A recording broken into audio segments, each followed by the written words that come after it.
समस्त को नमस्कार। आपण मैंने जानी गतकाली आंथ्रोपोलोजी रिजल्ट बाहरी ओपीएससी पीजीटी तार आज प्रोग्राम शेड्यूल पलि आसी जहाँकि प्रोग्राम केमी आपंकर शेड्यूल होती देखूँ जोटा कि आप जानी 11, 12 आउ 13 तारीख अच्छी जून मसर।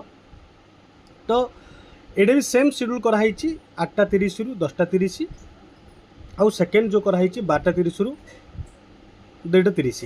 तो फास्ट हाफ 10टी पिला आउ सेकेंड हाफ 7टी पिला यही हिसाब से कराई। आ देखो लास्ट डे रे केवल 8टी पिला मॉर्निंग शिफ्ट रे कराई।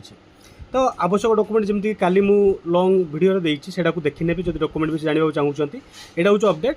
आउ काइंडली आपण मन रिक्वेस्ट करूँ जो मैंने एग्जाम देते जदि आपण मैंने आपणकर मार्क जदि कहींपारे बहुत भल नचेत आपण मैंने पॉल कराई से पॉल रे आप जन पारे यही चैनल ही पॉल कराई। आप रिक्वेस्ट टी सहयोग करेंगे कि बाकी पिला आइडिया हो कि कौन केते कौन कटअप जाइए।